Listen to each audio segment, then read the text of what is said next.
big match for both of them.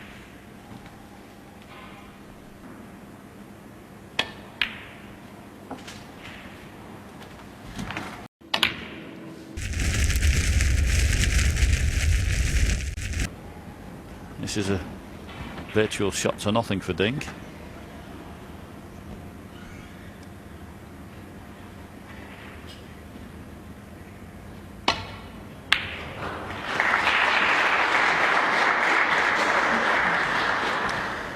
Well, there would have been if he'd have been a little closer. He missed that back quite a way. And consequently has given Matthew Stevens a chance with this implement.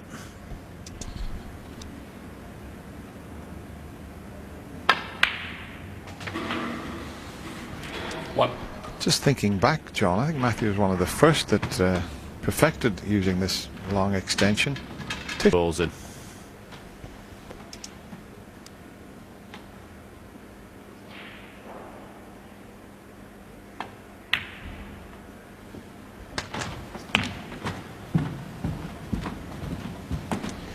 Yeah, the only extensions we had in the early days were TV coverage, especially if Terry Griffiths was playing Cliff Thorpe, and it needed an extension at 3 in the morning sometimes. Just finished a little bit betwixt and between there, Matthew, I think. As he can just sneak past the black for the back red.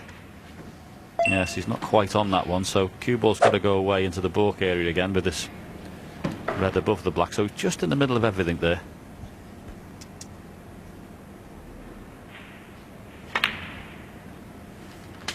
Eight.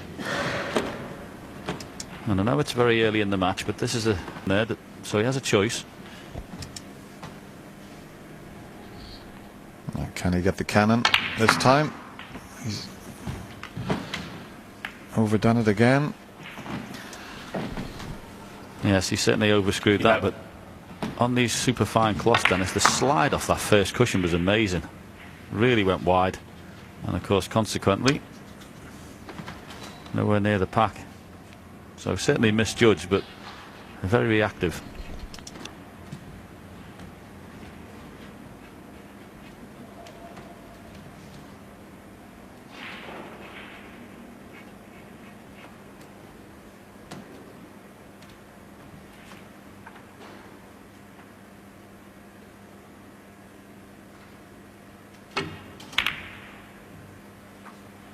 Matthew Stevens, 11.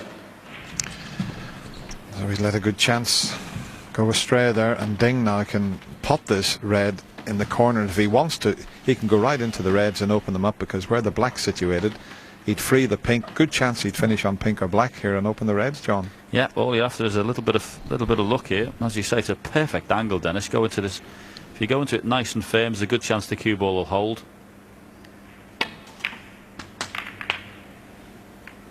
That's the only problem with it. You could get a little bit of an awkward bridge.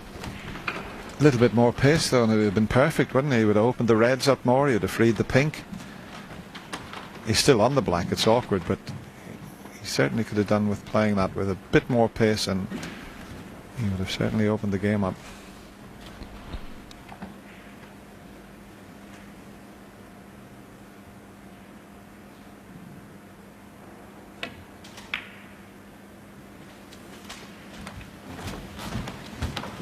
That was well played. A bit more difficult than it looked, that shot. Very steady bridge from Ding. 8. Still not quite got the cue ball 100%, but he will do after this.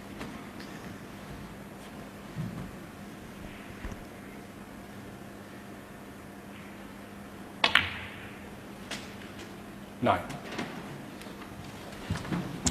Got a good angle now.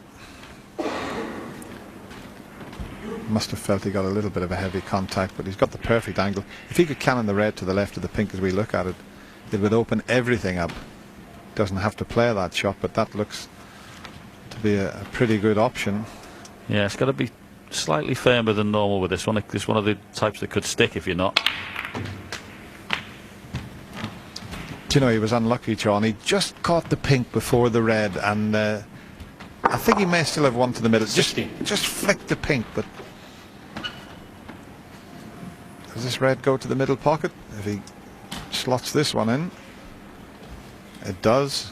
It's still a good chance.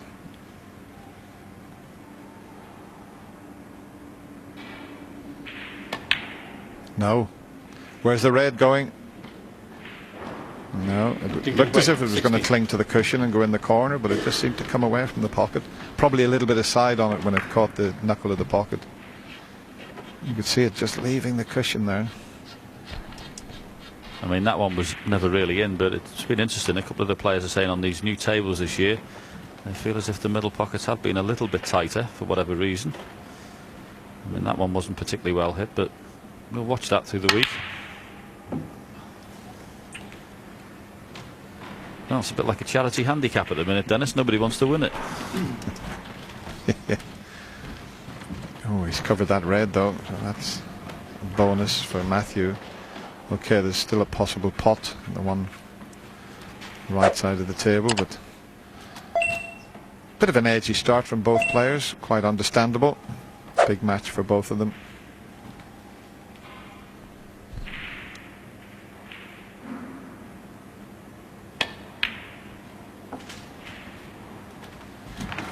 One.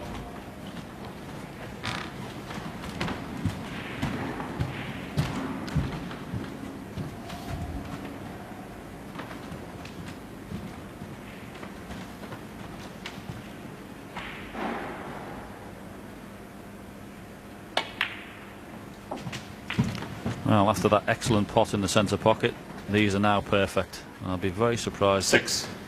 if Ding Junhui doesn't win the frame from this visit. These are really nice. Like they put up in a little practice session the way they're lined up. 7. And this boy being so good in amongst the balls, you would think that would be end of frame.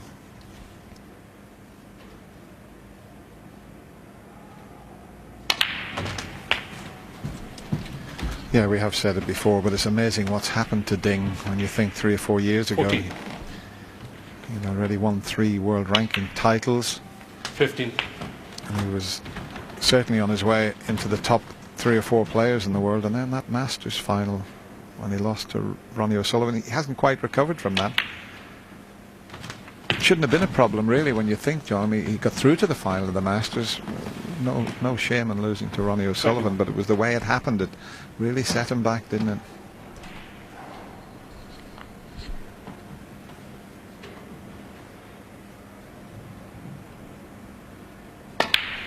I'm just wondering though, John, the fact 32. that Liang Wenbo has just gone ahead of him by 1 in the provisional world rankings, will that give Ding the boost that he needs to maybe get him back to where he was a couple of seasons ago? It may do, Dennis, but I honestly still believe that Ding Junhui is going to win snooker tournaments. I just think, you know, everything happened 27. very quickly for someone very young, and having a few years of experience and the odd knock here and there toughens you up into a match player.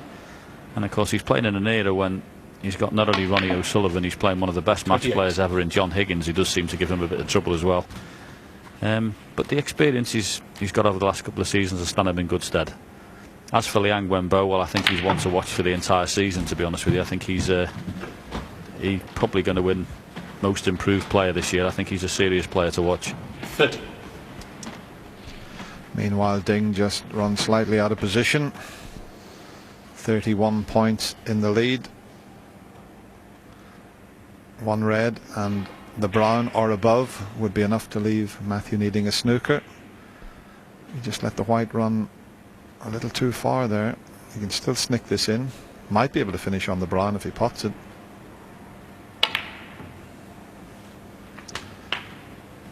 $31. So he's got a choice now. He can play the snooker, or if he looks at the scoreboard, if he rolls the brown in, he's having a glance at the scoreboard. Only needs the brown to put himself 36 in front with 35 remaining. What would you do, Dennis? Well, if he didn't fancy the brown, I think he's going to... Well, he may not be taking the pot on. I don't think he is. He's playing the snooker, and he's made a bit of a hash of it. And Ding Junhui, 31. he was hoping to knock the green safe and the brown safe, but he's opened the whole game up. Well, he tried for everything there and got nothing, didn't he? It was absolutely amazing shot there. No wonder he's rubbing his eyes. He didn't get the snooker. He didn't knock a ball safe, and he's left Matthew Stevens a pot on the red. I honestly would have been tempted to just roll the brown in the middle pocket and leave Matthew needing one snooker. He might pot this.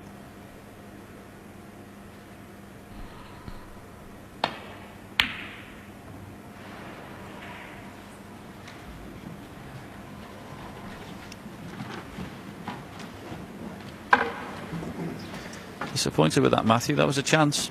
You know, when you look like you're going to lose a frame and someone throws you a lifeline like that, you've really got to be taking those and getting them.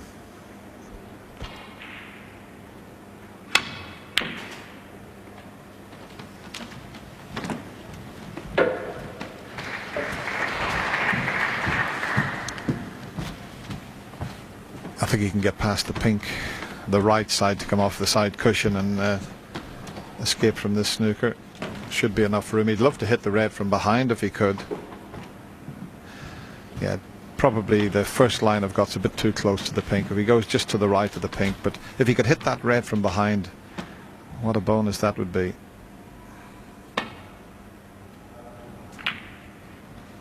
He double kissed it. He was unlucky there. He hit the red twice, otherwise the red had been further up the table.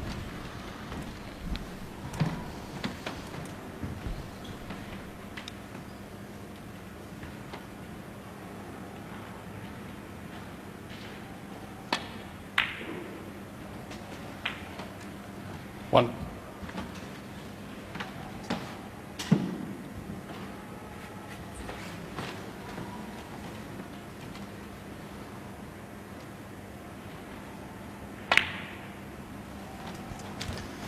So Ding Junhui is going to take the first frame in this match, but it was a little scrappy.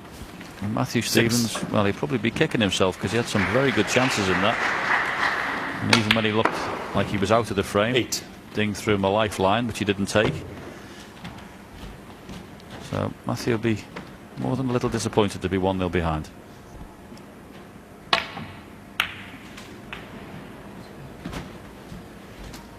$11.